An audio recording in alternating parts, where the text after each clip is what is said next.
Agong ketua pemudane. Aku. Lho. Kowe to saiki. Aku sampe menang voli. Wah. Ame menang voli kok dadi ketuamu. Gleleng padake toser. Wow. Gaweane ngumpani tak umpani swara semet. Tak umpani swara semet. Lho, kok voli kok umpani swara?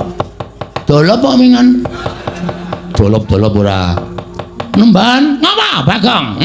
Kowe kok maju ning ngarep aku? Aku kan ngurus omonganmu. Ngurus perkara omongan sing kepiye? Kowe mau omong muni piye? Lho, kowe kok ora basa karo aku?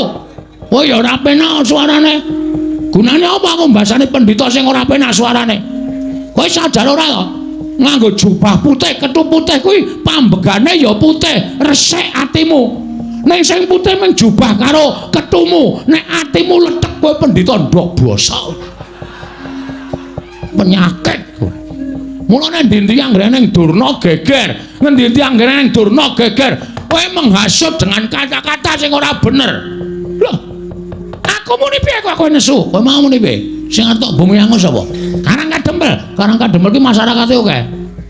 Masyarakate Karangkadempel ki pirang-pirang? Ana 1444 kakak. Nek 1444 kakak kuwi tok bumi angus, berarti kowe mateni wong pirang-pirang. Kowe mateni wong pirang-pirang. Kowe jagal menungsa kowe, Dur. Hah? Kowe udu pendhita kowe. Kowe pembunuh kowe. Kowe ora wangun kowe nganggo sandangan pendhita. Nek mboyong semar, aja nyangkut-nyangkut karo masyarakat Karangkadempel. Aku nesu ngene iki ora mbelani bapak. Nek sing tak belani Karangkadempel. Iki bumi wutah getihku. Iki bumi kelahiranku. Bumi yang kaya dengan adat budaya yang ada di Nusantara. Ngapain Bagongi ngapain cahitan ora? Nesu kok dadi deklamasi. Dadi nek bumiku iki arep tok ganggu gawe. Aku ora ikhlas, Dur. Aku ora ikhlas.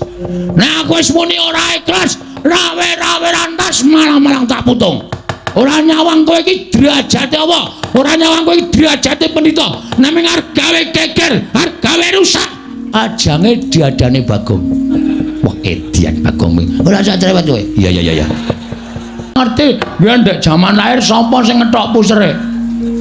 Sapa? Ndara Werkudara. Lah ya hubungane karo kowe sing gendong pertama kali aku. Weh, ya to. Jaman semono kae, mulane ya meh mirip aku. Sing mirip ya apane? Ambegane.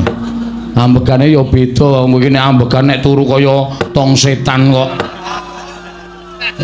Turu kok luk cak. Ayo jenenge wong iso mangan jengake sawernaing swara ora iso nek ora ana aku. Ha iya. Ngorok ki umume meng grok ngono kok kowe iso swara banyu, swara wong kentrongan, swara apa-apa kok mlebu. Ayo rekamane apik kok. Nganti aku nek turu jejer kowe iki bingung lho. Iki apa iki? Bare bret. Culing. Masa nggo culing barang kandhani kok. Ha iso tak rekamke ye. Ha iya. Ngono. Do meneng sik. Malah ngrembug wong ngorok. Ndara wis anggene wilujeng Den. Kakek Semar slamet aku, Kakek. Aku ngaturke bektiku katur ya, Kakek. Nggih kula tampi dawa sami-sami Ndara Antasena wilujeng Den. Ya, Kek, slamet aku. Aku ngaturke bektiku katur ya, Kek. Kula tampi Ndara Gatotkaca wilujeng. Ya, Siwa Badrana ya slamet aku. Aku ngaturke bektiku katur Siwa Semar. Kula tampi Ndara Antarja wilujeng. Ya, Siwa Semar. Slamet aku ngaturke bektiku katur Siwa Nayantaka. Nggih, Ndara Abimanyu wilujeng. Ya Siwa Nayantaka slamet aku. Aku ngaturke sembahku katur Siwa Semar. Mbok ampun aneh-aneh. Ora niki mung batur kok disembah. Niku malah mengke kula ndak kuwalat. Ning kula tampa dawah sami-sami dipun sekecaken anggenipun sami lenggah. Wah. Ndara wis anggene bekti kula kunjung nggih, Den. Nala garing tak tampa. Tiba padha-padha nala garing. Nggih, Ndara Antasena bekti kula ya ring tak tampa. Matamu ora mari-mari. Waduh. Bar dialem matak-matake wong tuwa. Niki mboten iso mari areng ya kira kaya ngene iki. Ya syukur, muga-muga tak donga-dongake ndang bener. Nggih, matur sembah nuwun. Tak ketang rada lara atiku. Dipun sekecaken? Ya, wis ora kurang kepenak. Ndara Garkaca bekti kula nggih, Den. Ya garing tak tumbuh. Ndara Antarja bekti kula, ya garing tak tumbuh. Ndara Abimanyu bekti kula nggih, Den. Ya Yunara garing tak tumbuh. Ndara Wisanggeni bekti kula, ya Petra tak tampa. Ndara Antasena bekti kula nggih, Den. Ya Tru tak tampa. Ndara Garkaca, ya Petra. Ndara Antarja, ya Petra. Ndara Abimanyu, ya Petra tak tampa. Ayo, Gong. Ndara Wisanggeni, Ndara Antasena, Ndara Garkaca, Ndara Antarja, Ndara Abimanyu bekti kula kanca.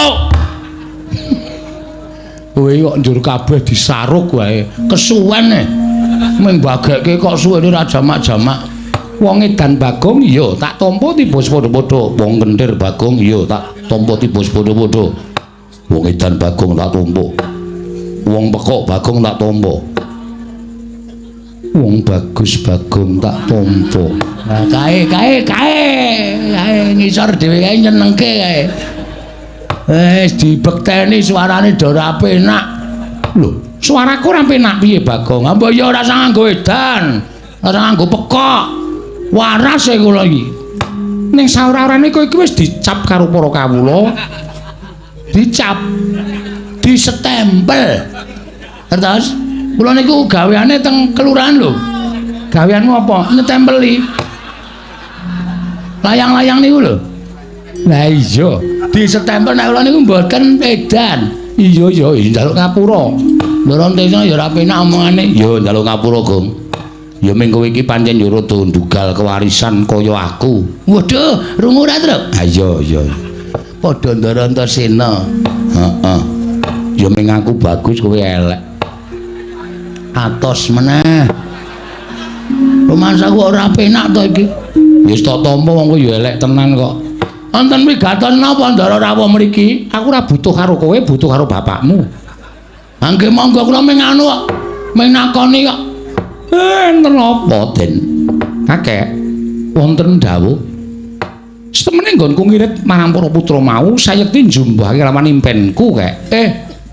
Sampeyan ngimpi napa? Ana ing dina Sukara Kasing kepungkur aku ngimpi. Mongko wektune kuwi puspa tajem utawa kadara dasih ketitik sawise nggonku rampung nggone nglakoni nendra wis gagat bangun rahina ateges impen kuwi bakal kasunyatan ora nyono-nyono kakek Semar kuwi kaya mangku Sang Hyang Candra soroting Sang Hyang Rembulan nalika semono nganti tekan pasuryaning kakek Semar dadi mencara mawa cahya sapa ing caketan tumuli entuk soroting saka kakekne Semar kaya entuk daya kekuatan ingkang linuwih. Tumuli aku matur marang Kakangku Antasena, Kakang Garwaca lan Kakang Antarja botine Kakang Abimanyu ndak kanthi sowan mrene ingkang wigati yen pancen kakekne Semar kuwi bakal duwe sedya, duwe gegayuhan, marata aku kandhanana, aku paring ana dawuh. Merga kanthi cara mengkono aku bakal sak biyantu marang kakekne Semar. Bot repoting kakekne Semar aku bakal bantu marang panjenenganing kakekne Yantaka. Piye iki? Bloko wae, Pak. Pun, bapak niku sedyane bapak sing mangandikae kali kula diblakake ndara-ndara niki. Sinten ngertos ndara-ndara niku kersa mbiyantu bloko mawon, Pak. Mboten apa-apa, mboten ajeng duka niki anak-anak niku do ngerti kok niki pinter-pinter kok. Kula niki mung prihatin karo kahanan negara Ngamarta. Sampeyan mbok menawa ya prisa. Wong sampeyan niku dadi nom-nomaning negara Ngamarta. Ngamarta niki sakniki akeh wong sing padha regejegan. Ngamarta katone wis ora tentrem, morale kawula Ngamarta wis rusak, ilang tabeting rasa kamanungsan, wekasan nek nganti rusaking para kawula menika mangke ngembet dhateng negari Ngamarta. Tan wurunga Ngamarta badhe rubuh. Nek Ngamarta rubuh kula sing didukani dening para dewa, sebab kula menika minangka dados pamong. Mula kula kepengin bangun kayangan. Lho. Bangun kayangan piye? Bangun kayangan piye, Kek? Bangun kayangan mboten bangun wujuding papan ingkang magrong-magrong kados kayiwangan mboten. Ning bangun morale para kawula mujudake negara ingkang adil makmur warata tias bagya mulya mujudake praja ingkang ayem tentrem tunggal rasa cipta lan karsa sarta karyane sami-sami pitados dhateng pernataning hukum negara Ngamarta wekasan gesanging para kawula sami majinamatan daya dinayan tetunggalan manunggal sayuk rukun hangangkat derajating praja Ngamarta den jagat Dewa Bathara ya jagat Mahestungkara yen to pancen kaya mengkono gegayuhaning kakekne Semar kuwi becik ya ngono to Kakang Antasena heeh lah terus kersane kakekne Semar kula wau matur kali anak-anak kula syarate Pandhawa mundi pustaka Jamus Limasada kedah rawuh mriki sinuwun Ndarawati minangka dadi pujangganing Pandhawa mundi Sekar Wijaya Kusuma kedah rawuh mriki sinuwun Mandura kudu rawuh mrene merga tumrap kula nadyan sinuwun Mandura menika arang-arang sowan dhateng negari Ngamarta ning batose keng woing Mandura menika muhung doyong dhateng para Pandhawa mila Ndara anak kula gareng kula dawuh supaya mboyong sinuwun Ndarawati Petruk pun sagu mboyong para Pandhawa Bagong pun sagu mboyong sinuwun Mandura ning merga saka anak kula niki nek duwe kesaguhan ming saguh teng ngarep perkara kelakon lan orane niku durung karuan mengke mula gandeng sampeyan rawuh mriki nek upama lho sampeyan niku kula suwuni tulung pripun ora coba kula tak nyuwun pangandikanipun Ndara-ndara kula lancur Pandhawa iki teng jerdul piyayi waduh iki kok malah Penemban Durna ya sowan mrene Tru lah kok malah aneh to iki Penemban Durna kok sowan mrene Gong wis kok klebon penyakit apa wis penyakit werna-werna nek kuwi pokoke kok iso ngono wah ketekan putra-putra Pandhawa mau rasane ki anyes kaya nganggo AC bareng ketekan piyai siji kok sumuke pol ya Tru panas suasanane panas ayo ati iki nggawa suasana nek sing rawuh ki atine ayem atine becik atine tentrem kuwi suasana ki dadi adem nek sing rawuh ki wong brangasan wong tumindake elek ki terus dadi sumuk ayo ning ya di rungokke sik wigatine Begawan Durna ki apa tarungokke anggere macem-macem aji arene ngene iki pendhita lho Gong ora urusan pendhita ora urusan apa-apa ngisruh karang kadempel aji arene kene Bagong meneng dhisik siap aku tak nyuwun mrisa Begawan Durna takoni Pak nek apik sediane diluluske nek kira-kira arep gawe kisruh arep gawe rame arep nyebar hoki apa kire wih hoki kabar tidak benar itu hok Penemban wilujeng iya Semar selamat tekaku nering Sambikala arep aku tekan ning papan kene ana swara sing ora kepenak ning ora tak anggap ya ben penemune wong kuwi dhewe-dhewe tumrap Begawan Durna ana sing penemune wong Durna kuwi apik Durna kuwi becik kuwi ya akeh ning ana sing duwe penemu Durna kuwi ala kuwi ya monggo anggone biji kula nyuwun pangapunten anak kula ora apa-apa wilujeng rawuhipun slamet tekaku Penemban bekti kula kunjuk nala gareng tak tampa pangestuku tampanana nggih bekti kula kunjuk Penemban Petruk tak tampa pangestuku tampanana ya Petruk nggih ana Gong wis krungu dhek sing ora nampa ya njajal tata kramane Penemban lo ngaturaken bekti kula kunjuk Penemban Durna bekti kula kunjuk Kakang wonten dawuh kowe tak takoni kowe wangsulan ya nggih kowe ki nek ora sudon karo aku ngapa to kowe ki nek ora ndek panyokro elek bareng kok bawa elek karo aku kowe ki ngapa aku tekan ndi iki wis tak lokke sing elek aku tekan ndi wis tak anggap penyakit kuwi janjane aku ki apa to tak takon karo kowe lho sampeyan niku kok malah takon kali kula sampeyan niku sebagai napa sampeyan niku teng pendhita to pendhita kok tau nek penyakit ha apa ora ya wis Rasa digawe sepaneng. Mosok pendhita kok penyakit, ya, Tru? Kula ya ming saomong-omong kula kok. Ning suaramu ki nyocok ning ati. Ayo ndo, aja nganti kecocok. Engko ki ngeyel kok gong pancen. Bekti kula konjo, nek wonten lepate nyuwun pangapunten. Tak tampa, pangestuku tampanana. Tak tampa sakarmu ora sakarmu. Ora penak. Ya wis ora tak tampa. Mangke kiriku men totoli pitik. Pangestu totoli pitik ora. Iki ngene ya Semar, nggih, pripun? Aku prapta ning Karang Kadempel, sayekti diutus dening anak Prabu Duryudana. Sampean diutusi nuwun Ngastina. Wigatosipun Tatya Wruhanamu Semar. Yen to kahanan negara Ngastina saiki lagi nungsang puyang gudel bingung numbuk bentus para kawulane. Mergo wis ana sesasi iki negara Ngastina kuwi kaya ketaman pegebluk. Akeh para kawula ingkang soloro sore ketiwasan, sore loro esuk nandhang kapralaya. Mongko wis madal saling usada. Wis ora kurang-kurang anak Prabu Duryudana ngene ngrawake para Brahmana winasih sewa sugata menyang para nimpuna supaya nambak rengganing praja panandene katindakake gagar wigar tenantuk karya. Nalika semana tumuli dawuh kalawan aku supaya aku mahasing asamun, mahasing asepi tapa brata semedi maladihening nyuwun palimarmaning para dewa. Jroning aku tapa aku entuk sasmita ing dumeling ana ing Karna. Sasmitaning dewa ingkang tak tampa negara Ngastina bisa waluya nirmala temajati jati temamulya. Yen to ora ketangamung sedhela tinenggan dening Semar Badranaya. Mula Semar tumuli aku diutus dening anak Prabu Duryudana supaya sowan ning Karang Kadempel ing wigati mboyong marang kowe. Ayo tak kanthi kowe sowan ning negara Ngastina ora ketamung sedina rong dina. Kowe mapan ning negara Ngastina. Mengko yen to pagebluk mau wis sirep, tumuli kowe bali ning Karang Kadempel. Wadene kowe krasa kepenak ngene mapan negara Ngastina. Kowe moh bali marang Karang Kadempel. Ora apa-apa, Semar, ora apa-apa. Malah kepasang Yogya katujuh ngenu. Dene kowe gelem mapan ning negara Ngastina. Kowe njaluk apa bakal keturutan. Kowe njaluk pangkat apa bakal kasembadan Semar. Nggih. Mula dina iki setemene aku ora kok sowan ijen. Kurawa wis padha mlumpuk nedya mboyong marang kowe. Wis diyasake tandu.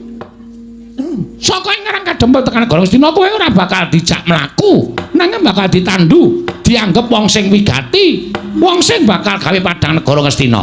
Ayo, dina iki mangkat Semar. Mengko upama kowe wis bisa gawe padang negara Ngastina, balimu kowe bakal disangoni 7 gerobak Mas Pices Raja Brana. Kuwi nek nggo mbangun omah kowe iso tingkat 400.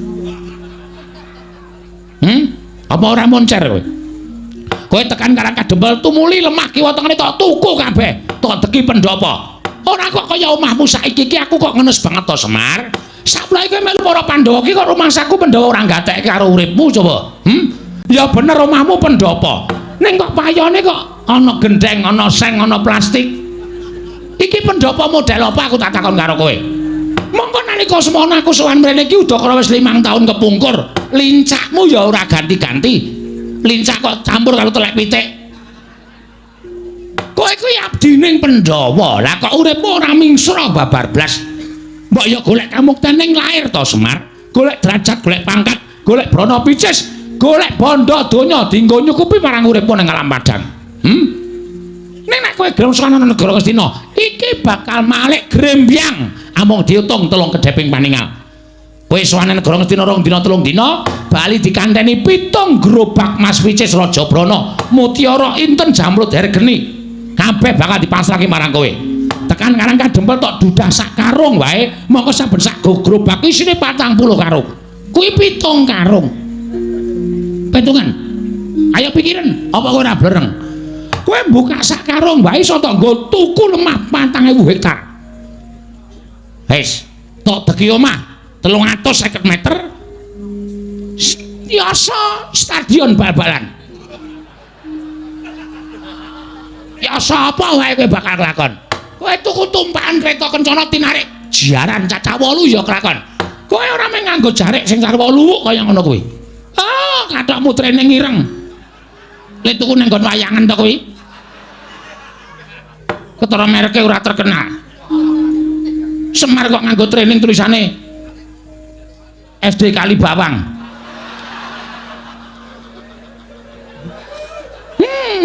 Cetane training le ngenehi kowe dum-duman.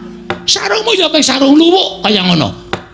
kowe suweng ya mung suweng Lombok Abang ora ganti-ganti. Kowe sesuk nek wis saka negara Ngastina nganggo suweng sing gedene sak kurungan jago, dumadi saka inten ya iso nganti kewer-kewer kupingmu.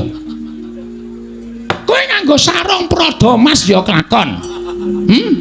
Untumu sing siji kuwi ditretes sinten? Dadi nek guyu mah klop-klop ngono. Apa ora glelek? Ora mung kowe sing sugih, nala gareng Petruk Bagong gawekno omah kabeh. Ora kelong bandamu tak kandhani. Nek isih kurang nyuwuna marang anak Prabu Duryudana, mesti maringi karo kowe, ora bakal wegah. Wong urip ki mboten anu lho, Pak. Mboten napa jenenge iki ngawula bondo donya. Arep kokean bondo donya nek atine ra tentrem ya terus heeh. Nek cara aku mbok wis Pak urip ngenten iki malah kepenak, ya Gong. Ya ora ana ya penak sugih. Maksudnya piye to kuwi? Gelem mar. Lho. Ana aku njaluk rong karung.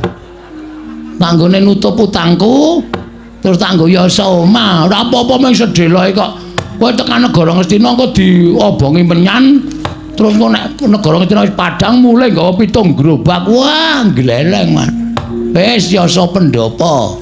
Karo yasa sarean sisan nggo kowe. Kuwi lak kurang ajar to. Bapakne kok yo, engko nek wong melarat terus dadi sugih iki nyok kaget lho, Truk. Serangan jantung. Ayo, Semar buka sak karung biak isine Mas Inten terus nyekeli dadane. Mati. Terus karunge ditumbang 3. 7 karung. Ada gareng sekarung, kowe sekarung, aku 5 karung. Wah, kowe iki senengane kok arep-arep menang terus ora. Kowe manut ya Semar. Wis kowe mangkat to dina iki. Nek awas dene iki kowe ora gelem mangkat, kowe ora gelem sebudal ana ing negara Ngastina. Aku diparingi Purbawasesa. Diparingi Purbawasesa dening anak Prabu Duryudana. Dadi aku ning duta kongkonan ning duta ngrampungi karya. Kowe kudu kelakon sowan negara Ngastina. Tinimbangane kawula Ngastina entek mergo ketaman pegebluk. Aku bali marang Praja Ngastina ora gandeng karo tanganmu, ora iso nyowanke karo kowe. Wanter ngendikane anak Prabu Duryudana. Begawan Dura bakal dicopot kelenggane, yen perlu bakal diketok gulune dening anak Prabu Duryudana. Mula sowanmu iki mau nyelametke uripku ya Semar, kejaba nyelametke uripku, kowe manut karo aku. Ewadene kowe ora manut karo Begawan Duna, tak kanthi ning Ngastina kowe ora gelem, tinimbangane aku mengko mati dipejahi dening anak Prabu Duryudana. Oh, haulung kowe teng Naruda paripeksa. Kowe sing tak jiat. Nganggo cara kepiye wae kowe kudu tekan negara Ngastina. Bangga, nadan kowe mlayu tekan ngendi paman. Kowe bakal tak oyak tak kanthi menyang negara Ngastina. Yen kowe ora gelem, sing tak katutke dosamu, kawula sakarang kadempel. Tak bumi angus dina iki Semar.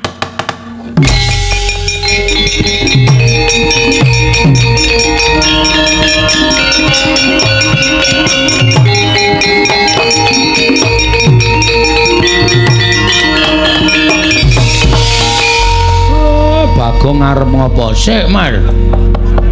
Tenang, Mar. Iya ana kata-katane Durna sing marai atiku merkitik. Merkitik piye? Durna mau arep meksa karo kowe ning negara Ngastina ora masalah, kowe pribadi urusanmu wong loro. Ora ana sambung rapete karo anak-anak.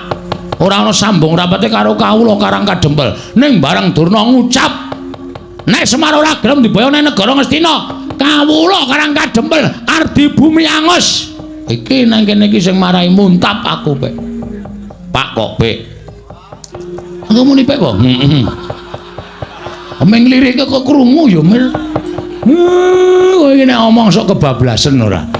Iki sing marai aku ora seneng, iki sing marai aku ora trima. Nek masalah kok diembet-embet karo kawula Sakarang Kadempel. Aku tak takon, kawula salahe apa? Kawula ora ngerti kenthang ki muling lelakon pojok plereting kanan. Kok arep di bumi angus karo Begawan Durna. Ora sadar dhek nek dhek iki omong ning ngarepe ketua pemuda Karang Kadempel. Sapa kok ketua pemudane? Aku. Lho. Kowe to saiki? Aku saplai menang voli. Wah. Ame menang voli kok dadi ketuamu. Gleleng padake toser. Wo.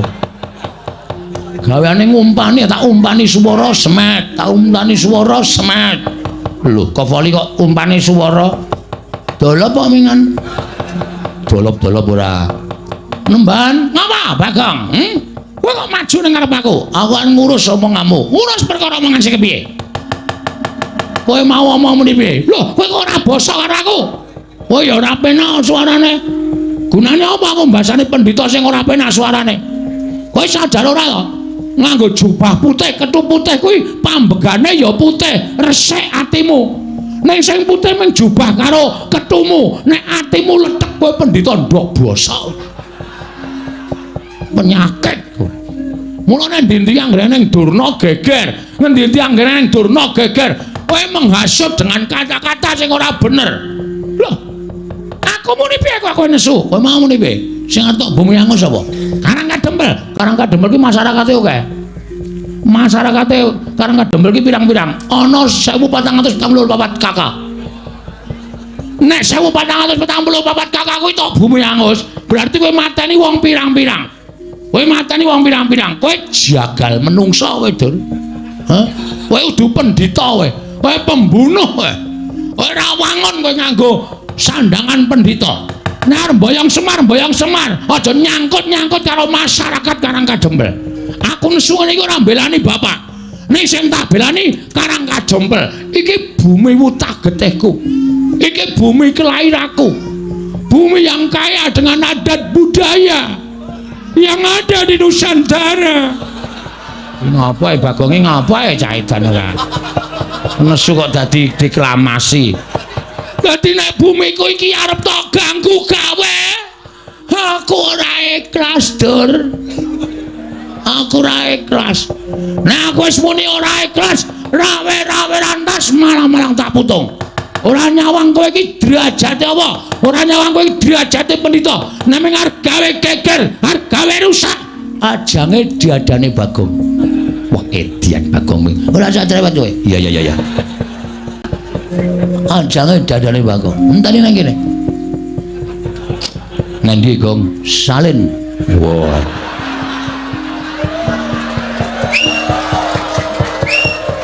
Nek wis aku nganggo kathok training sabukan tampar kawat putih ngene iki pakaian tak nggo ngajar wong ta. Mulane aku nyandang kaya ngene aku ora wedi sapa-sapa, Dur. Ngejak pirang dina kowe. Arep kowe nggo soto Kurawa. Aku ora wedi. Aku ket wingi wis ngesak soto mbako. Ayo ditandheke ya. Perkara kan boyong karo Semar boyongan ning rasa ngrasani karo wong Karangkadempel. Nek Semar ora gelem tak boyong ning Karangkadempel. Utawa tak boyong ning negara Ngastina. Oh, kawula Karangkadempel kene tak bumi angus tenan Bagong. Iki sing dadi masalah. Ngrampungke ora ning kene. Ayo, golek papan sing jembar. Golek papan sing jembar. Bagong ki wong kulino gelut. Tandane, kowe ngerti ra? Terminal Deksoi gentone iki.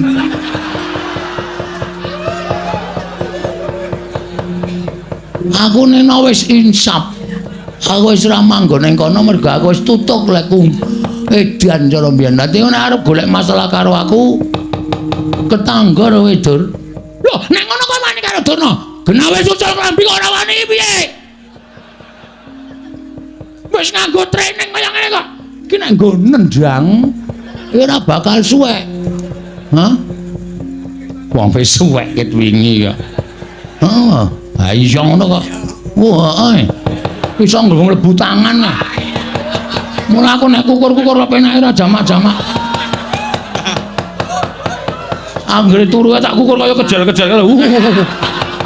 Dapure ora. Hah? Mula ana bedhekan bakso apa sing paling enak?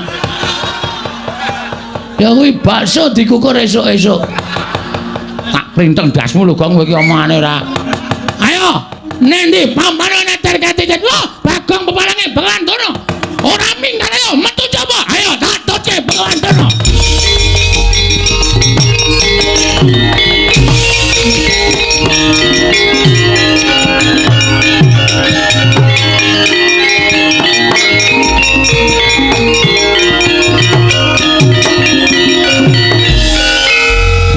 Kisruh sisan. Bocah kok kandarane angel. Bocah kok semene. Nah ndedelke piye? Aja omong karo Bagong. Bagong ini ngomong cangkem elek ora. Kowe iki gawe masalah ngerti ra? Gawe masalah ngerti ora? Ngerti. Lah kok tok gawe masalah, pancen tak sengaja, Pak. Aku ora mbelani kowe lho, Pak, kowe aja GR. Aku ora mbelani kowe. Kowe arep perkara arep diboyo karo Durna ora masalah, terserah. Kuwi perkaramu. Kowe arep nggawa 7 gerobak karo ngisi Mas, monggo, aku ora pengen. Nek Durna ngrasani katentremaning masyarakat Karangadembel. Iki, Pak, sing wis diresmi dilantik dadi ketua pemuda. Iki dadi kewajibanku tentrem lan orane desa kuwi ning pundhake para nom-noman ora kok malah nom-nomane padha teler-teleran padha dolanan obat manusia macam apa kowe terus di mana tulang punggung negara nek tulang punggunge wedok teng gloyor ora karu-karuan negarane remuk.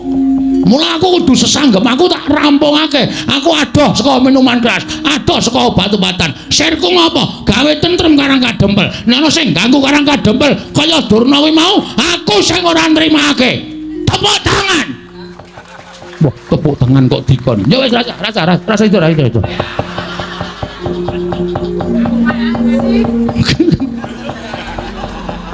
Ya, bocah kok senengane gawe heboh lho. Heboh nek ra heboh nek ra dadi senengi. Aku dadi kangeni mayang sewengi ra metu bagonge ditakoke. Ayo. Ngerol e.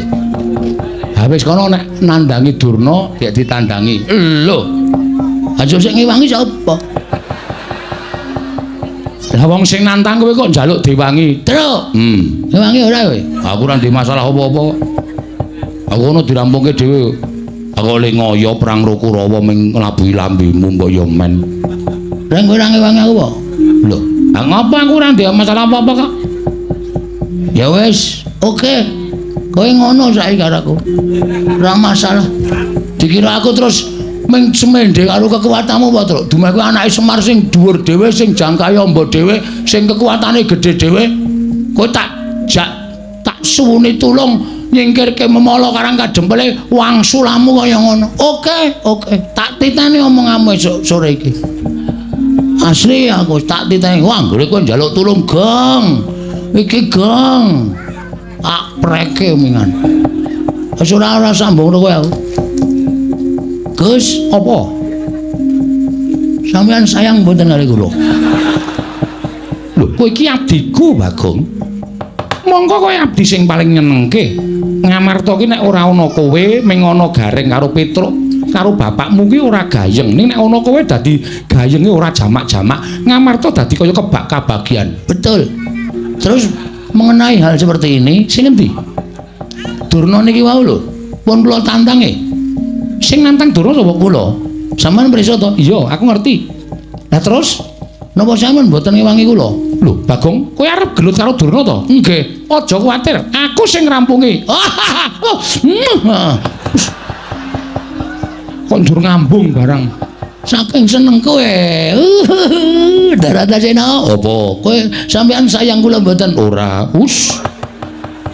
Mbok sayang yo. Lah piye kon ngajar Kurawa? Wis kowe lungguh sing kepenak. Engko Kurawa tak jotosane. Asik.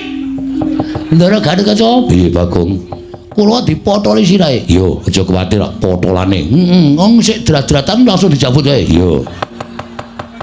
Ben rusak ora iso didandani. Yo. Ndara Antarja, apa Bagong? Kula disemburi kabeh. Yo, semburane. Ben do mlonyo awake men do mundur saka Karangadembel. Yo, engko nek Durna mangkano maju perang krubut wong pirang-pirang. Yo, aja kuwatir. Ndara Bimanyu, apa Bagong?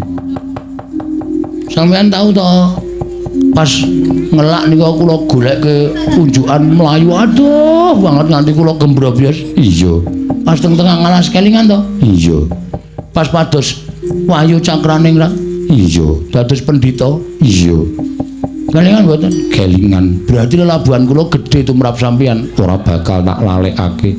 Saniki kula nek ke taman kanan kelingan iki panjenengan pripun? Aja kuwatir aku mbelani kowe. Sip. Ora butuh kowe nyok. Wah, edan ya. Bagong ngrayu sapa-sapa ya iso to ya. Adiake ora buta kowe, Tru, ora buta gareng. Iki lho rekan-rekanku. Wis siap nandingi para Sata Kurawa. Oh, ngoten. Awong ya urung do mangkat kok. Kaya kowe iki bombong-bombongo. Oh iya ya. Niki lajeng mangkat methuke Kurawa njeng napa? Lho, aku manut kowe. Kowe iki ketua pemuda to. Aku manut ketuane. Oke, ketua pemuda memerintahkan anak-anak Pandhawa budal sekarang menemui. Aduh, kok. Lho, ana apa? Anu Sata Kurawa. Dibuat mundur.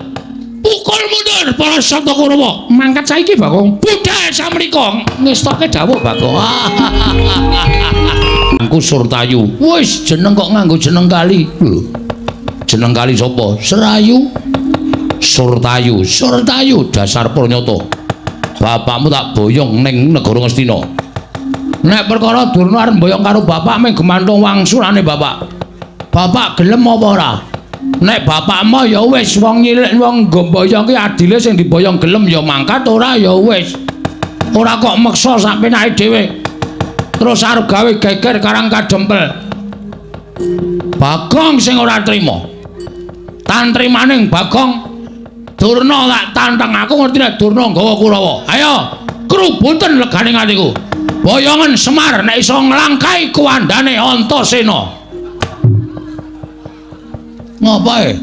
Aku sing tok ajokke. Ha sampean iki ajeng ngewangi kula mboten? Ngewangi kowe. Aming ditantangke kok nesu. Lha iki wong tuwa dikeplak. Salah kok omongane ting clemong sak penake dhewe. Pun pokoke sampean siap. Begitu niki wani sikat. Yo. Karo ketua pemuda ora kena ngayal. Iya ya. Nyepelekke ora. Iki jagoku. Lho, Antasena. Heeh, Pakde. Aku sing ngewangi Siwa Badranaya ya kakekne Semar. Nek Pakde Surtayu ora gelem mundur sak Kurawana aja takon dosa aku sing ngarep mundurke Kurawa. Mulane Bagong gembilo sirahe gleleng pacake. Jebul diombani karo Antasena. Pancen bener, nek ora ana iki apa wani aku. Aku wonge jujur kok. Gandeng ana para putra Pandhawa mula lambeku sak penake dhewe ling jeplak. Mergo aku digewang karo anak-anak Pandhawa. Ayo. Sirnana Ndara Antasena, boyongan Semar. Nadyan kowe diwangi anak-anak Pandhawa, sepira kekuatane anak Pandhawa. Apa kira-kira iso ngalahke para Sata Kurawa sing dadi nyatane minggir jajale Antasena. Siap Den, siap Gong. Maju. Yo. Aku mundur.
Gatotkaca Siwa Kartomarma. Kula aturi mundur. Wah, ora bakal mundur mboyong Semar. Hari bakso kula wantun kalian panjenengan. Ayo, ungano dadamu. Kula aturi majeng Siwa Kartomarma. Mati dening aku. Wah. Wah. Iya. Wah. Wah.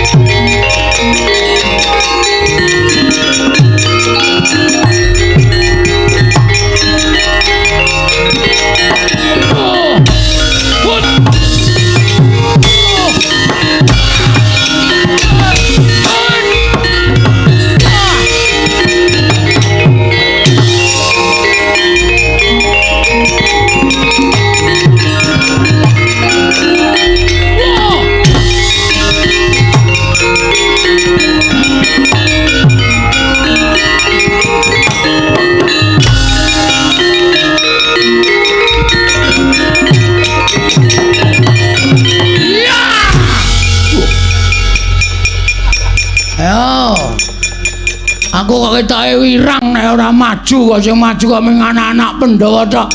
Padahal iki Karang Kadempel, bumi wutah getihku. Ora pangling iki, Satama. Edian ora basa karo piyayi. Basa apa? Awan basani kowe ya. Dhuwur aku derajate karo kowe. Lho, kowe batur. Aja disawang lair, Mas. Kowe ketoke piyayi ning nuwun sewu. Metu saka weteng apa kowe? Hah? Wong tuaku pendhita. Bapakku pendhita, ibuku widodari. Widodari ning keleke papat. Lho, keleke papat piye? Kowe darang ngerti critane apa? Kowe iki anak jaran mo. Wis. Ora watun iso ngucap. Kowe aja ngene karo Satama. Ayo, neng kene sapa? Kowe apa aku sing kudu tekaning pati? Piye? Kowe apa aku sing kudu tekaning pati? Lena pangendhamu tak pecah siramu. Lena pangendhamu tak suguhi ramban. Lho. Tanahi dedak kowe mesti doko. Ha ta? Kuwi pangananmu to? Ora. Kalonjana wis kene ijo-ijo. Wis. Ijo-ijo dengkul mlocot iki. Mati denengku panggal tak ayani. Yo.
Nek ana sampean modar tenan.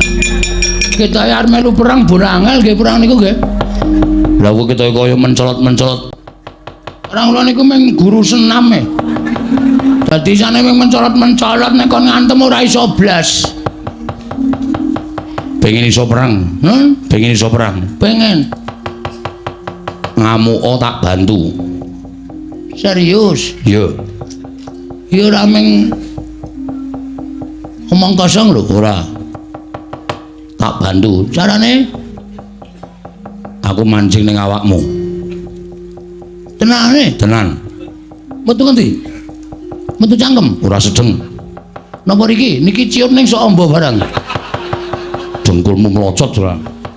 Ngamet ambegan. mancing ning awak mau. Nggih.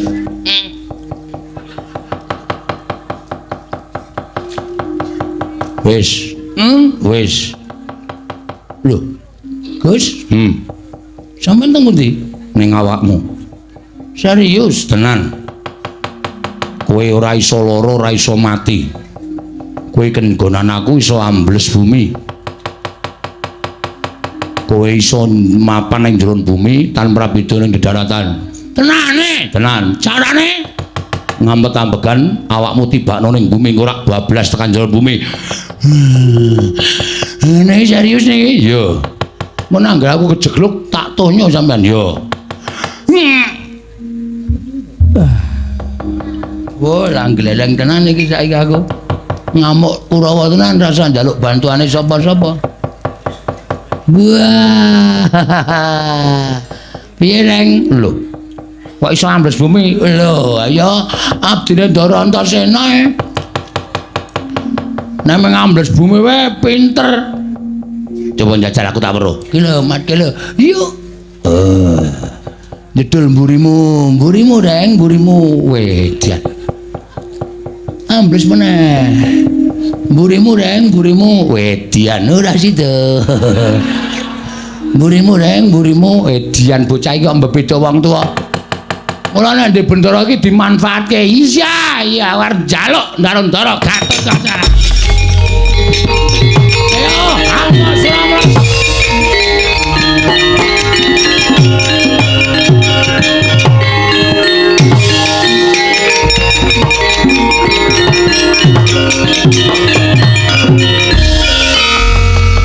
Lolo garing nggih. Ngopo mrene? Bagong pamer Ndara. Kula wiwirangan.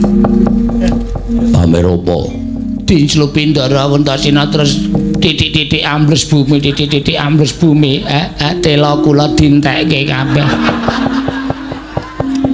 Telone sapa? Tela pekarangan kula do ambruk. Jupuki Bagong saka njeron bumi. Bagong iso ambles bumi. Dinjingi Ndara Antasena, mbok kula dinjingi ta Den, mari iso mabur. Pengen aku mancing ning awakmu? Nggih, ngambet-ambekan. Aduh. Malah ngentut e kula. Pun kepun. Kowe tak nggoni awakmu kowe iso ngambah Dirgantara. Sapa-sapa iso tak sambri. Oke, Gampun.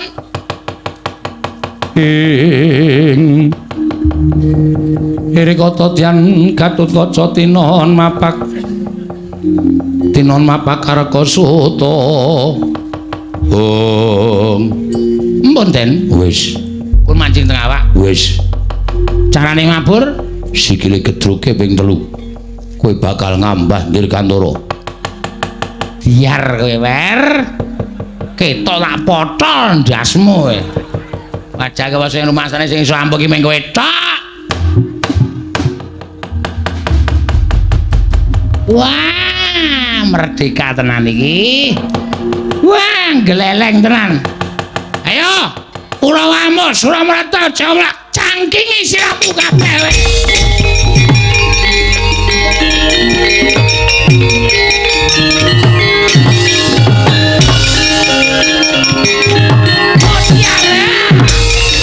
Wah, edan.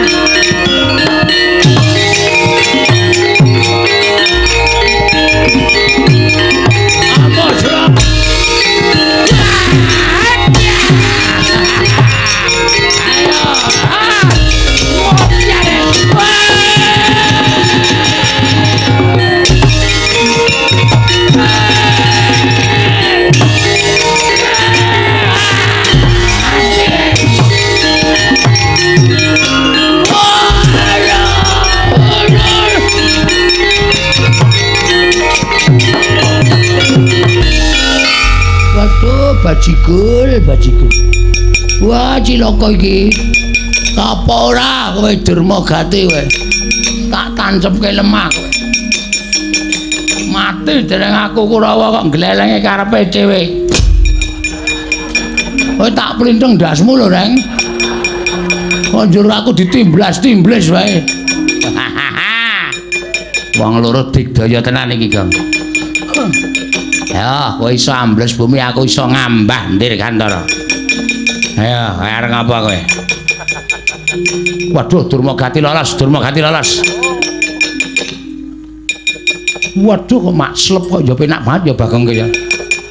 Kaya ora ana ganjelan sithik iso mandlep ngono. Jan kaya ora ana gregel-gregel iso. Kaya mak slep ngono lho, penak banget ngono lho. Edan anak.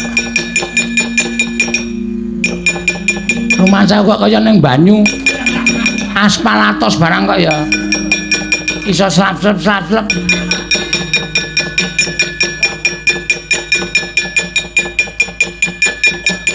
Kurawa bubar ora karo-karuan. Ming mungsuh Panakawan kok sapenake dhewe. Oh, Kurawa nggedabiah kok kian cacah ngrebdo tanpa guna. Ming mungsuh Panakawane kok bubar ora karo-karuan iki arep menang karo sapa to, Le? Aku iki ngumun karo kowe. Kartomarma Surtayu Durmagati mungsuh karo Bagong karo Gareng kok mundur ki. Mongko kadang nata apa ora jeneng mirang-mirangke. Selamat malam. Selamat malam. Sengkune gila karo aku. Paring dikira demit kok jedul saka njeron bumi. Meneng wae. Oh yae, legane. Banter tenan.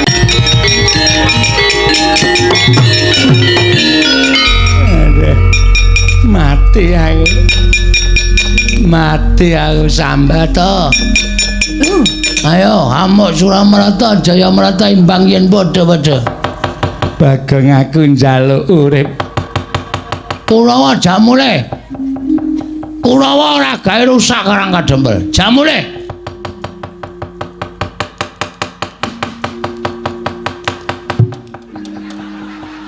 Wak tonyo lho, Reng. Medune nang isor nggo pencokan sirah. Sorry. Yo arang rung tau landing. Ning ngapura kaya. Ki sing dadi tok sumbering perkara wis kecekel. Heeh. Kapake, Reng. Bondo wae. Terus tangane dibondo, sikile dibondo, klikarke ning aspalan. Kowe golek beras sak gegem, ha? Aku tak golek pitik saoke-oke. Beras diwur-wurke ning mripate Sengkuni. Pitik diculke ora nata limatane Sengkuni. Aja, urung entuk pitike. Kok geger to ya? Aduh Bagong, aku njaluk ngapura. Mesake kuwi jenenge niksa. Ya nek Sengkuni mati namung picak. Namung dadi tukang pijet to. Ha iya. Sakit to? Ngene wae, golek gerobak loro, terus gulu taleni gerobak kon mlaku ngalor, sikil taleni gerobak kon mlaku ngidul. Engko ora pedhot petenge. Aja Bagong. Gerobake lagi nggo ngusung damen. Kowe santai wae. Aduh mati aku. Aku tak nggawa Kurawa mulih ning aja mbok siksa. Mulih. Ora mulih ditenono. Iki aku nek wis nesu ngene iki aku gelem ambles bumi, kowe tak pendhem urip-uripane ning bumi modal lho Sengkuni. Iya aku tak bati.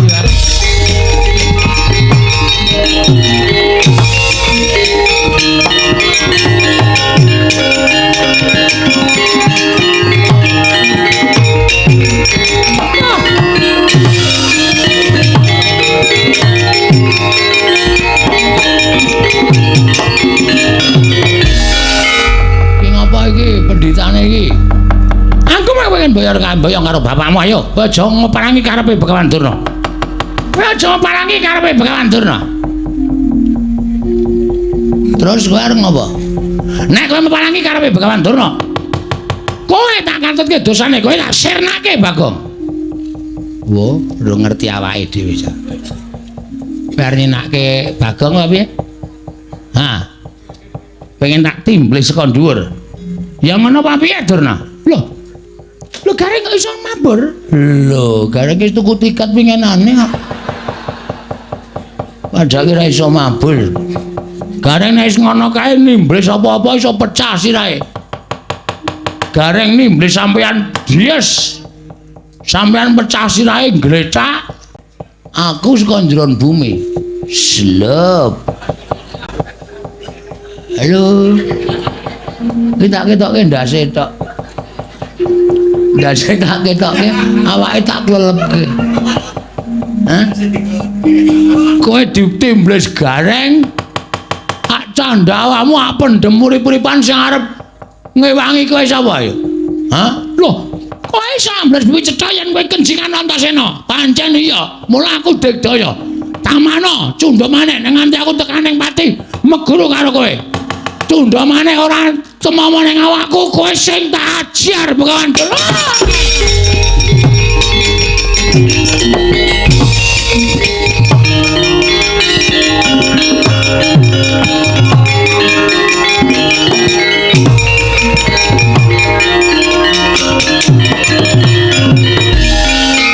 Suwun nggih, Den. Ya. Padha-padha. Ning telane gareng balekke. Ajeng iki kula nganu kebaan rondo Kebaan rondo ki rak yo golek nganggo dhuwitmu dhewe ora kok ambles bumi kok nyasaki pekarangane gareng. Balekke, nek ora tok balekke aku moh. Kowe tak pidana engko. Nggih, mengentuk sithik apa ning katok gedabel ngono kok. Karang kula lebokke sak barang Gongnon. Kurawa wis mundur. Nggih, bapakmu kon tekan kene. Terus wigatine apa sing diperintahke bapakmu bakal dileksanani dening anak-anak Pandhawa. Oh nggih, Mer. Setan. Mboyo sing sopan karo bapakne marmir. Timbali Ndara Antasena. Nendi? Kae nang pelataran kae Andra Garkaca Ndara Antarja sing arep tok jibah, tok wenehi tugas. Ana didhawuhi ngundhak aku wong tuwa ora kene do rekoso malah cenguk-cenguk. Njumbake lawan kesagu aku nalika semono, aku sagu diutus neng Ndarawati. Nggih. Aku sagu diutus neng Amarta, aku sagu diutus neng Mandura. Siwa Badranaya. Nggih. Tak suwun ampun ngantos dados dredah. Pokoke upama sinuwun Narendra ing kula kersakaken rawuh nek ora kersa rawuh ora apa-apa, ning sing baku pusakane. Dadi sing diutamake pusakane. Oh ngono kae. Nggih. Yen pancen kaya mengkono aku tak nyuwun pamit. Yo Siwa Semar aku nyuwun pamit. Siwa Badranaya aku nyuwun pamit. Nggih, ngatos-atos kula enteni teng Karang Kadempel. Nglumpuk ing para bendara lan pusaka bisa nyembuh kekuatan kula anggen kula badhe mujudaken gegayuhan kula Ndara. Yo aku njaluk pamit yo kek. Nggih, Ndara Antasena, Ndara Gatotkaca ing ngatos-atos nggih.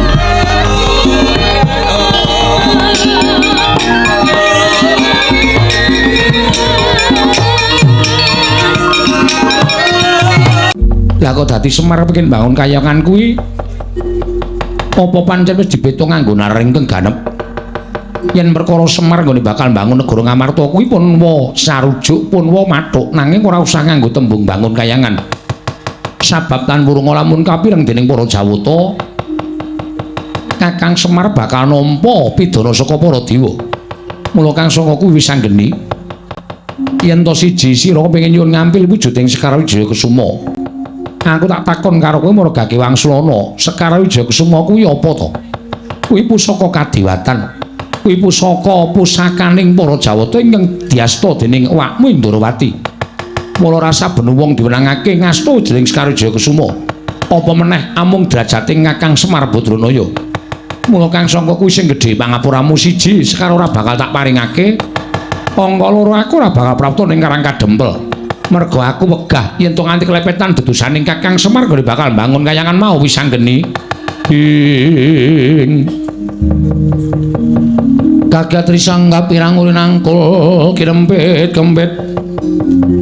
Dosa ngreknaning bawana.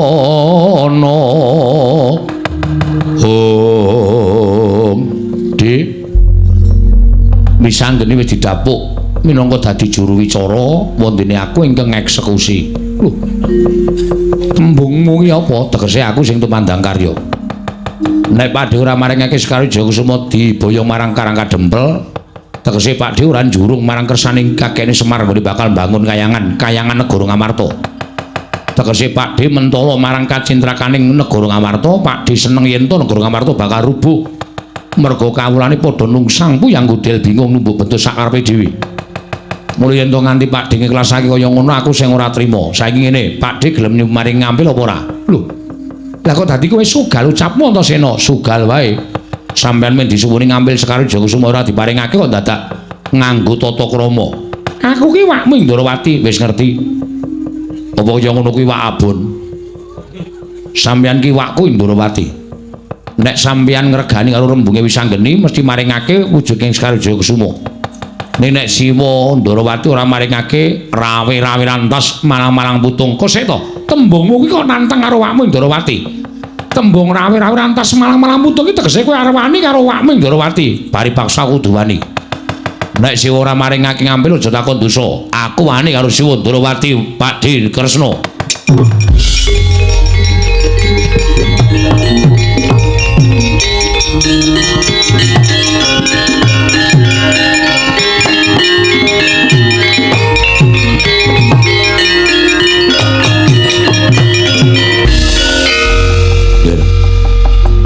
Menawi angger badhe tumindak kados mekaten mangsaipun sanes Kanjeng Prabu Ndrawati. Nanging Setyaki minangka dados Senopati Ndrawati ngempun ngaremaken tentrem lan botenipun negari Ndrawati menika wonten pundhakipun Senopati Ndrawati ing pamaning Garbaruji. Iya, aku ngerti, Pakdhe. Pancen wis tak jarak. Aku muni ngene mau, aku menjontrot menggali Pakdhe Garbaruji.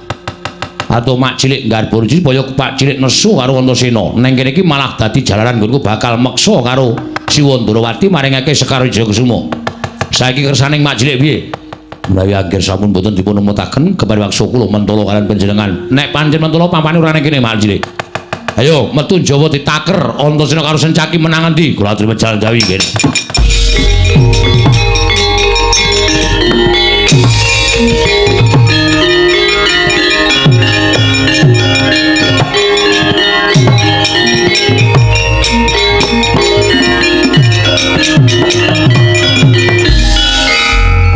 Kerewikan dadi grojokan, geguyon dadi tangisan. Mongko niate wakmu ora kaya ngono kuwi Sanggeni. Lah kok dadi kajangmu ngrandu gomboling ora bisa meper maramu bal-baling kanepsun. Aku mung manut karo Siwa Ndrawati. Yen manyen perkara iki arep digawe rame ya digawe rame, nek digawe becik ya digawe becik, nggih. Monggo mundhak dipoyoki dening para wong kang ora seneng kelawan Nata Ndrawati. Kakangmu Antasena ndakno, Setyaki tak endhake. Sekar Jagasuma mengko bakal tak pitunge dhisik Wisanggeni. Iya wae, ngestake dawuh.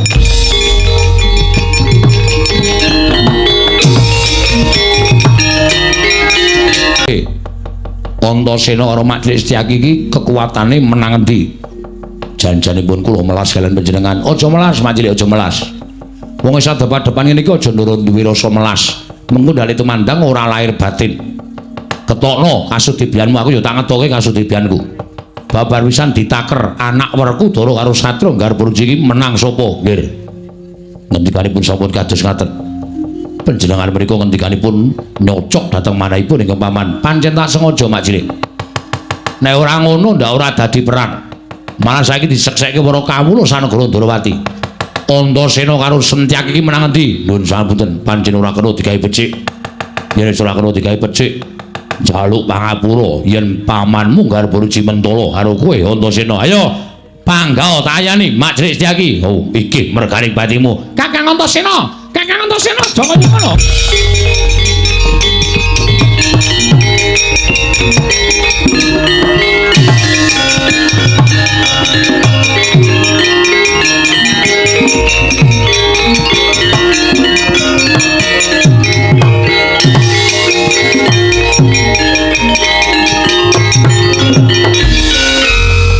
Antasena sabar. Wah, ngegol-goli kowe gini. Wis arep dadi mengkari bet-bet ngono. Rame iki mau. Rame-rame apa? Iki ki makmu cilik, makmu kiper kuwi. Makmu cilik. Kowe iki omongane kok kaya bocah enom to. Iki aja nganti tok waneni ndak ora prayoga. Ya mung arep jajal. Ora kena jajal-jajalan. jajal kok ora tuku. Kuwi lah senengane kowe iki senengane kok. Kowe tak tabuk sisan. Setyaki wonten dawuh. Siramen nganggo tirtaning kesabaran. Nggih. Siramen nganggo tirtaning kesabaran. Iya, setaken Dak. Aja nganti kesusu mengko ndak ora prayoga. Antasena kuwi anakmu, nanging suwantenipun sampun nyocok dhateng manah kula. Cah enom ora ngerti tata krama karo wong tuwa arepane. Kandhane ora dicempalani ndak emtuman bae. Iya, aku percaya. Kowe mesti iso nyempalani Antasena ning rung kaluwan karah, ya to Ni? Iya. Urung karuan karah sing dadi nyatane dadiane jajal nek iki kose. Wis ora padha gelut to, aku wegah nek kaya ngene iki. Antasena piye? Sekar Wijaya Kusuma tak paringake. Lah rak ngono ket mau lak malah ora geger to Pak Dik. Mau nek wis paringake mau malah ora gayeng kaya ngene iki. Wis to, gawanen nang aku mengko uga bakal prapta ning Karang Kadempel. Aku arep nekseni kaya ngopo to Kakang Semar kok bakal bangun kayangan Guru Ngamarta. Ya. Mergo aku percaya karo Kakang Semar iku ora bakal tau goroh karo sapa wae. Aku ingin tanggung jawab kok. Ya, bisa ngeli tampan ono. Sawise mbok tampani kowe bali marang Karang Kadempel. Engko ora suwe aku mesti bakal budal marang Karang Kadempel ngaturake panuwun kok. Sekar Wijaya Kusuma boyo ngendhisik mengaku nututi. Iya, Siwa Ndarawati ngestake dawuh.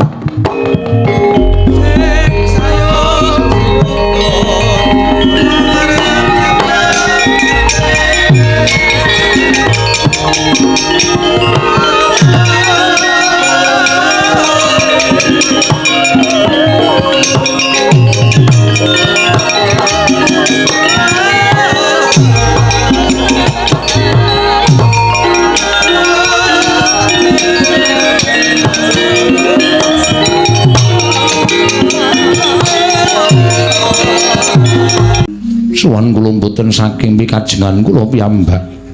Namung dapur dipunutus dening Kakang Semar inggih Siwa Badranaya. Suwan ngabdian tulung resa maduka Kanjeng Prabu Darma Kusuma. Mugi andados ning kawuninganmu bilih sak mangke Kyai Semar nedya gadhah damel inggih menika gegayuhan ambangun Praja Ngamarta.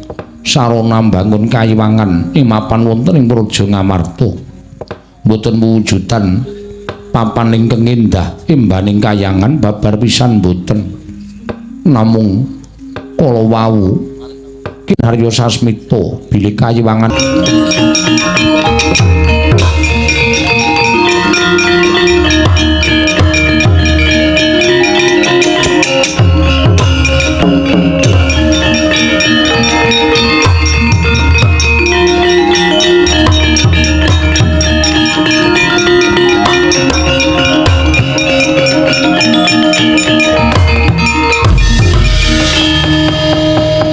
Mikun sing langit kelap-kelapaton lergen saking risang mawe gandrung ing Pandharja kasinggihan kula ingkang sowan kula ngaturaken bekti kula kunjuk ya tak tampa gawe gedhening atiku ora liwat pangestu ning Wakming Mandura Tampanono kula pendhingga jimat paripin dayaning kasantosan eneng apa kowe sowane negara Mandura mugi andados ning kawuninganmu suwan kula mboten saking pingajengan kula piyambak namung dapur dipunutus dening Siwa Semar Badranaya. Lho. Kakang Semar utusan lawan anakku jangkar bumi kasinggihan mengaten. Wigatine. Kakang Semar utawi Siwa Semar Badranaya badhe ambangun kayiwangan wonten Garing Ngamarta. Mboten ateges ambangun papan ingkang endah namung bangun dhateng gesangipun para kawula. Bangun dhateng lair batosipun para kawula sak negari Ngamarta. Saengga negari Ngamarta sak mangke saged pulih kados wingi-uni mujudaken praja ingkang ayom-ayem tentrem. Nanging kedah syarat-syaranipun wonten kula kunjukaken supaduka Kanjeng Wahing Mandura. Lho. Syarat-syarane apa? Syarat-syaranipun boten sanes kejawi namung paduka Kanjeng Wahing Mandura mari ngambil pusaka ing Mandura. Kyai Nenggala Tuwin Kyai Alugoro. Sak mangke pareng badhe kula boyong wonten ing Karang Kadempel. Lho. Kyai Nenggala inggih kasinggihan mekaten.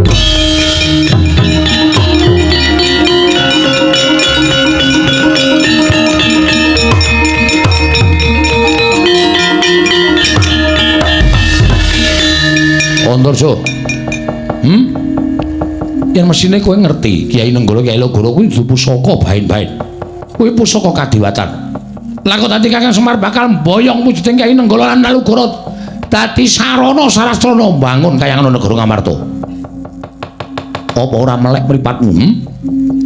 Kyai Logoro kuwi pancen iso tok gawa, iso tok boyong. Ning nek Kyai Logoro utawa Kyai Nenggala kuwi mapan ana ing sak njabaning daging, sak jeroning kulit. Kuwi ora iso digawa dening sapa wae. Kedah saged kula boyong, Po. Nek aku ora entuk, kula kedah meksa lan paduka Kanjeng Prabu Mandura. Piye? Kula kedah meksa dhateng Kanjeng Prabu Mandura kemareng maring ngampil pusaka kalih. Kowe arep maksa karo Baladewa ya? Kowe arep maksa karo Baladewa? Yen ngono kowe wani karo wakmu Mandura. Mboten ateges wantun, nanging menawi kula wangsul mboten pikantuk damel, ateges kula badhe dipun paidu dening Siwa Semar Badranaya. Sampun mboten wonten ginanipun kula jejer satriya, teka kula sampun sagah nanging mboten kababar dados pakarti. Yen ngono karo wani karo Baladewa, nyuwun pangapunten. Iblis lanat bayi iki sore.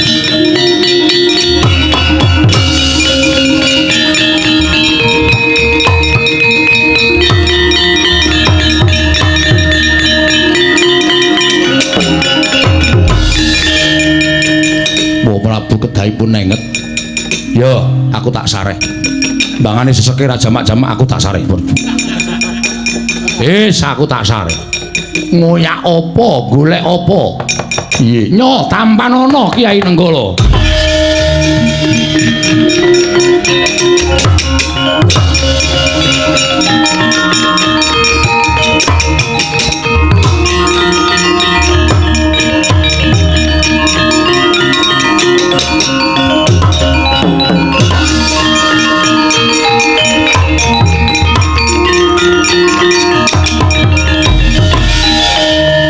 Prabu, nggih, kula kanthi wonten ing arah kadempel ya. Ayo Kresna tak tutke.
Den prayetna samorere seka balik tityani gandayani Trisunya purnama sasi gilar-gilaraning tengah latar Kakang Semar. Apa niate Kakang Semar pancen wis kaya diaturake dening atmajaku kabeh? Yo, Kakang Semar. Kakang Semar apa pancen kaya mengkono? Den. Napa sing kula lakoni niku mboten kula kok pribadi dhewe sing ngrasake. Mboten kula dhewe sing ngrasake. Ning niki kanggo kabeh, kanggo bebrayan, utamane bebrayan negara Ngamarta. Kula nyawang negari kula, lah kok wis ora kaya mbiyen. katone wis ora tentrem, katone wis mboten jenjem. Kawulane padha nggugu karepe dhewe, sithik-sithik gegeran. Ana perkara sithik digawe rame, ana perkara sing sepele digawe ora tentrem kahanane. Kahanan sing kaya ngoten kula niku ngrasakake. Nek kawula ngamarta wis koncatan rasa kamanungsan, mula kudu dibalekake. Negari Ngamarta niku dados negari songsong agunging para kawula. Negari Ngamarta menika dumadi saking pulo-pulo ingkang kathah ning rumiyin manunggal dadi siji, ning saiki kok sithik-sithik geger, sithik-sithik geger. Awi dipun dandosi sranane sampeyan-sampeyan iki minangka dadi pangareping para kawula, aja wegah cedhak kalih para kawula. Aja rumangsa sampeyan ora duwe tanggung jawab nyaketi batining para kawula. Kawula niku mboten butuh diparingi duit, kawula niku ora butuh diparingi brana picis. Ning kawula niku butuh dicaketi rasane, dicaketi atine. Dikaruhke mawon wis senenge ora jamak-jamak. Anane kanan kaya ngeten niku merga kawula ora nate dicaketi karo pengarepe. Mila awi sing empun nggih empun, nanging sakniki awi didandani alon-alon dibangun supaya Ngamarta embanipun kados wonten ing kayiwangan. Gesanging para kawula kebaing katentreman, kebaing karukunan, sami-sami ngraosi bilih gesang wonten negari Ngamarta kedah junjung dhateng negari Ngamarta. Ngrumaosi jejer putra bumi kudu ngreksa marang praja Ngamarta. Kakang Semarya, lah banjur pusaka iki gunane apa? Niki jane rak minggu srana sampeyan leda tekan Karang Kadempel. Nek mboten kula jaluk pusakane ngeten iki, sampeyan ora bakal tekan Karang Kadempel. Monggo kula niku abdi lho. Kula niku abdi. Ora ketang pisan pindho ya sok ditileki. Ora ming dinengke mawon. Nek kula ditileki tok Semar kowe waras apa ora? Kula niki le sowan ya mempenge ra jamak-jamak. Pendak-pendak kula caos bulu bekti glondong pengareng-areng dhateng punden Pandhawa ya seneng kula mboten jamak-jamak merga pendak-pendak kula dikaroke. Ning kula ya ora tau ditileki, ora tau dikaroke. Mula kula gawe srana kaya ngeten iki.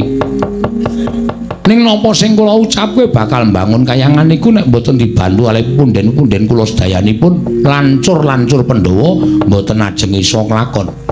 Ndara Puntadewa, Ndara Werkudara, Ndara Janaka, Ndara Kembar, Ndara Kresna minangka dados pujangganing para Pandhawa ngemutaken para putra-putra lancur Pandhawa ya ampun adoh-adoh kalih para kawula. Dicaketi atine para kawula, dicedhaki. Mangke nek sampeyan cedhak kalih para kawula niku ora usah mangkongkon, ora usah mangumumke, ora usah ora usah mangratake dening para kawula sedaya pun ngrumaosi dejer minangka kawula Ngamarta sami sengkut gumregut mbangun praja. Sami pitados kalian pangarepipun, sami pitados kalian pendhuwuripun. Mergi sing dhuwur ya nggatek karo para kawula. Nek kawula digatekke karo sing dhuwur, kawulane mesti nggatek karo sing dhuwur. Ing mekaten mujudaken praja ingkang gemah ripahla jinawi kerta tata turaharja ayem slaminipun Ndara.